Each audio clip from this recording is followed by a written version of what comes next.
Welcome to Combat and Survival Engineering, Improvised crib walls. What we're going to do today is talk about the construction of improvised crib walls using expedient methods and available materials. The subject of crib walls is very important in SHTF, post-disaster, total survival environments, because what you're going to do is build two walls by whatever method you can, and in between those two walls you're going to fill them with rubble, dirt, gravel, metal, whatever you happen to have, and that can include firewood, logs, etc. But if you're going to utilize wood, you need to keep in mind the fire issue where the enemy could set fire to it. These crib walls can be established as temporary fortifications and walls or permanent fortifications and walls, depending on your need. Crib walls can serve many purposes. They can contain animals and property. They can provide ballistic protection from small arms fire, fragmentation, or large caliber weapons, including artillery. When you look at military crib walls, usually they start with a 5-foot thickness and expand from there. Some of the walls that were built in base camps during the Vietnamese War for A-team operations were 12-foot thick with log and earth. These 12-foot thick walls, it would take the Viet Cong using a 120 millimeter mortar to destroy these walls with sustained fire. So that gives you a little bit of idea of what we're looking at here. Depending on the amount of materials you have available, if you're in an area, especially inside of a city, a town, you'll have plenty of rubble. You can build as much of this as you need. What we've done here is showed some expedient methods for building the walls, and then you can use whatever rubble or wood you can come up with to fill in between them. Our first wall here is a log wall, and what we're doing is this shows you the top view of the walls, and this shows you a side view of the walls. What we did here is we constructed two log walls, and in between here is where you would put your rubble to build your ballistic wall. What I figured is you didn't want to see us actually constructing these walls. You just wanted to see a finished product in the field when we were doing ballistic tests on them. So what we're going to do is construct various types of walls of various thickness, and we're going to test them against small arms fire. What we're going to concentrate on is 7.62 NATO, 7.62 by 54R, 8 millimeter Mauser, and 30-06. And what we'll do is test these walls on those. All those cartridges produce a much greater penetration threat than 7.62 by 39, 5.56 by 45, or 5.45, or the Chinese 5.8 millimeter round. So if we build a crib wall that will withstand sustained fire from a 30 caliber or 8 millimeter weapon, then it will also be proof against smaller threats, including submachine guns. What we may do later on is actually do some 1,000 round tests against some of these walls to see what the sustained fire capacity of the wall actually is. On this first log wall, what we do is you have to have a lot of personnel in order to dig holes because you're going to set a lot of posts. And what I would recommend is setting all posts 4 foot apart as a minimum when building these walls. If you're having stability issue because of poor ground or whatever you put it inside the wall is so heavy that you need additional support, you can bring that down to 3 foot or whatever you need to. But I would look at probably 4 foot spacing on all your supports. In addition, under concentrated fire, that would aid you in stability of the wall because you may take out 2 or 3 posts but still have enough left to sustain the wall against continued fire. The second wall is a crib wall made from logs, but what it does is it seeks to reduce the amount of material necessary, because what you're doing is you're overlapping the logs and then you're putting stabilizers in between. This type of wall either needs to be wired together or pinned together or nailed together with spikes. This top wall can be put together using various types of wire or boards.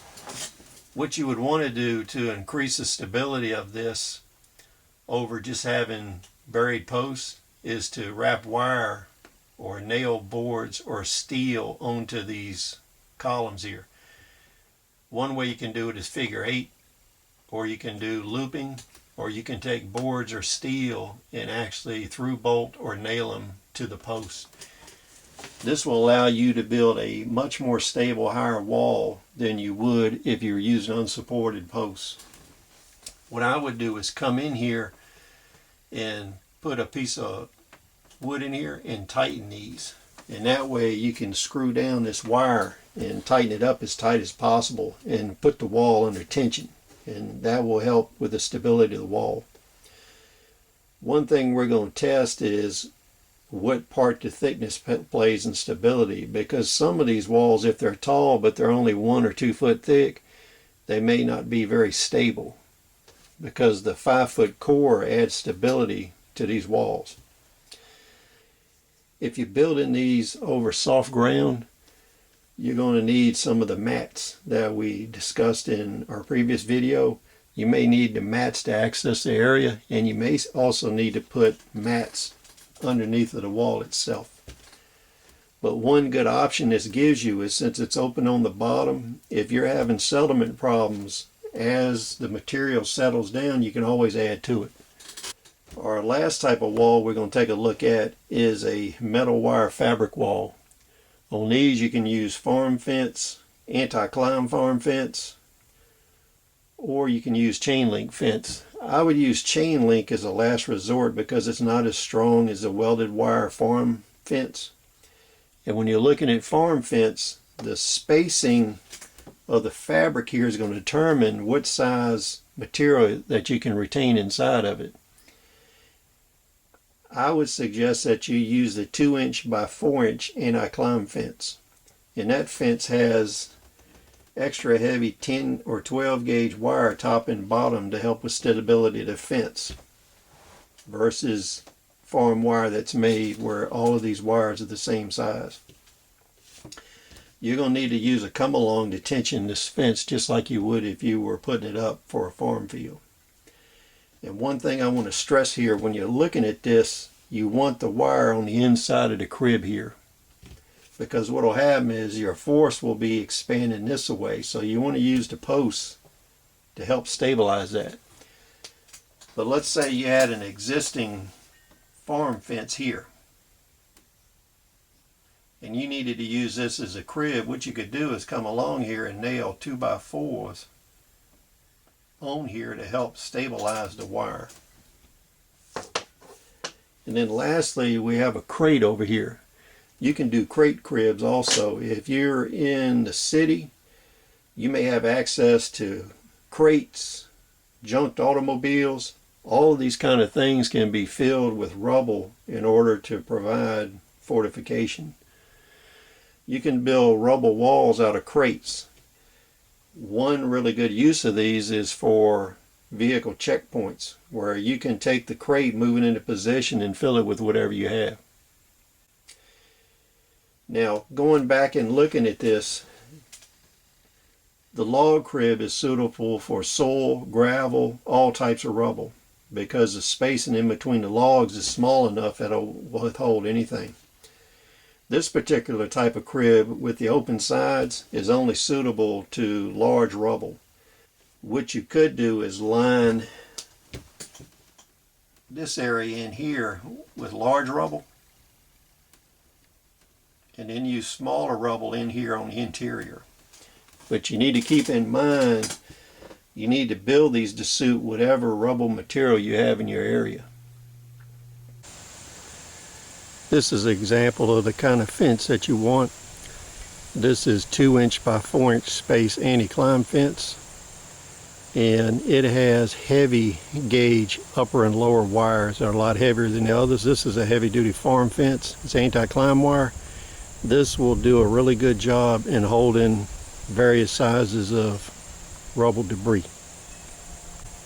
What you'll notice is on a traditional fence, if you're going to start with a traditional fence as part of your crib wall, the fence fabric is on the wrong side of the post. What you would want to do is use this for the rear, and that way the block on the inside of the crib would be pushing the wire back. So when you're building these crib walls, you want the post on the outside of the wire, not the inside. So if you're doing your farm fences and stuff, what I would do is have 12 to 14 foot cleared in front of your fence. That way, if you need to crib that fence and make a protective ballistic wall, you can take and put another set of posts in front of it, and that way your wire is on the inside of the crib. If you have a situation where you have to use this as exterior crib, what you want to do is take a 2x4 and screw it to this post. That way it will help secure the wire.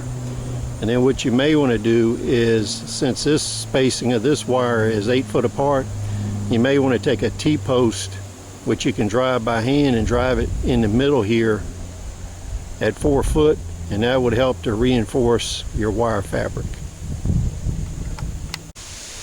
This is a typical T-post. This is a 7 foot T-post, steel T-post, and it is used on a 5 foot fence. Personally, I like 5 foot fences better than 4 foot fences because they give you a little bit better protection against coyotes, wild dogs, and makes it harder for other animals to escape.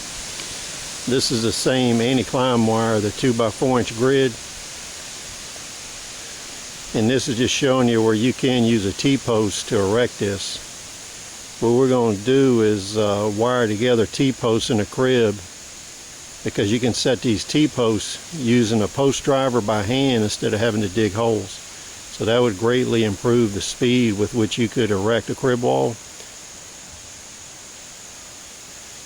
And what I'm thinking is these T-posts should be set 4 foot apart, maybe 3 foot apart, depending on how wide your crib is.